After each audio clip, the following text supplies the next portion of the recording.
اصحاب کاف کا واقعہ۔ اللہ کے حکم سے 300 برس غار میں سونے والے اصحاب کاف کون تھے؟ حضرت عیسیٰ علیہ السلام کے آسمان پر اٹھا لیے جانے کے بعد عیسائیوں کا حال بے حد خراب اور نہایت ابتر ہو گیا۔ لوگ بت پرستی کرنے لگے اور دوسروں کو بھی بت پرستی پر مجبور کرنے لگے۔ خصوصاً ان کا بادشاہ دقیانوس تو اس قدر ظالم تھا کہ جو آدمی بت پرستی سے انکار کرتا اس کو قتل کر ڈالتا تھا۔ اصحاب کاف افسوس کے شرفاء تھے جو بادشاہ کے معزز درباری بھی تھے، مگر یہ لوگ صاحب ایمان اور بت پرستی سے انتہائی بیزار تھے۔ دقیانوس کے ظلم و جبر سے پریشان ہو کر یہ لوگ اپنا ایمان بچانے کے لیے اس کے دربار سے بھاگ نکلے اور قریب کے پہاڑ میں غار کے اندر پناہ گزین ہوئے اور سو گئے۔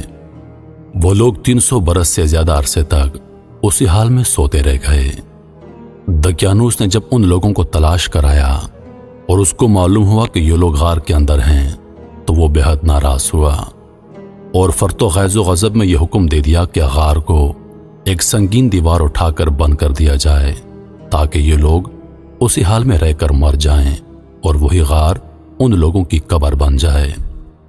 مگر دقیانوس نے جس آدمی کے سپرد یہ کام کیا تھا وہ بے حد نیک دل اور صاحب ایمان آدمی تھا۔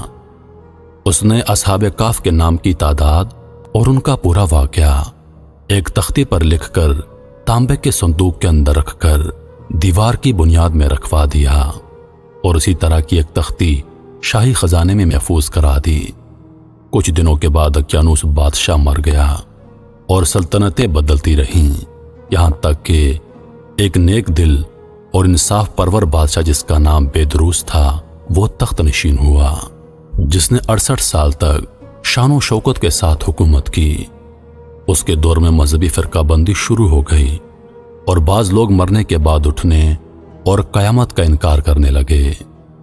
قوم کا یہ حال دیکھ کر بادشاہ رنج و غم میں ڈوب گیا اور وہ تنہائی میں ایک مکان کے اندر بند ہو کر خداوند قدوس عز و جل کے دربار میں نہایت بے قراری کے ساتھ گریہ و وزاری کر کے دعائیں مانگنے لگا کہ یا اللہ کوئی ایسی نشانی ظاہر فرما دے تاکہ لوگوں کو مرنے کے بعد زندہ ہو کر اٹھنے اور قیامت کا یقین ہو جائے۔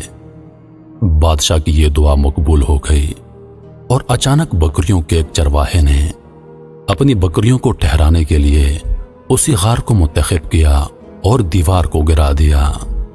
دیوار گرتے ہی لوگوں پر ایسی ہیبت اور دہشت سوار ہو گئی کہ دیوار گرانے والے خوف کے مارے وہاں سے بھاگ گئے اور اصحاب کاف اللہ کے حکم سے اپنی نیند سے بیدار ہو کر اٹھ بیٹھے اور ایک دوسرے سے سلام و کلام میں مشغول ہو گئے اور عبادت کر لی۔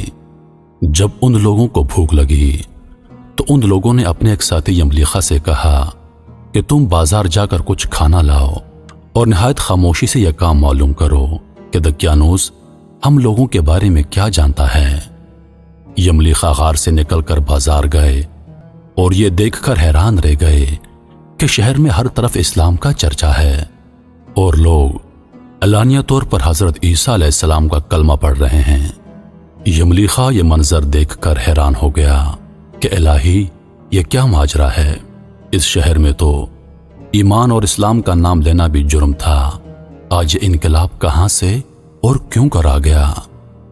پھر یملیخا ایک نان بائی کی دکان پر کھانا لینے گیا اور دقیانوس کے زمانے کا روپیہ نکال کر دیا جس کا چلن بند ہو چکا تھا، بلکہ کوئی اس سکے کا دیکھنے والا بھی باقی نہیں رہ گیا تھا۔ دکاندار کو شک ہوا کہ شاید اس آدمی کو کوئی پرانا خزانہ مل گیا ہے، چنانچہ دکاندار نے ان کو حکام کے سپرد کر دیا اور حکام نے ان سے خزانے کے بارے میں پوچھ گچھ کی۔ چنانچہ دکاندار نے ان کو حکام کے حوالے کر دیا۔ حکام نے ان سے خزانے کے بارے میں پوچھ گچھ شروع کر دی اور کہا بتاؤ خزانہ کہاں ہے؟ یملیخا نے کہا کوئی خزانہ نہیں، یہ ہمارا روپیہ ہے۔ حکام نے کہا ہم کس طرح مان لیں کہ یہ روپیہ تمہارا ہے؟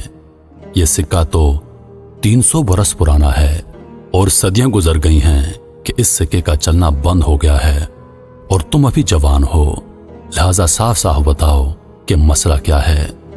یہ سن کر یملیخا نے کہا کہ تم لوگ یہ بتاؤ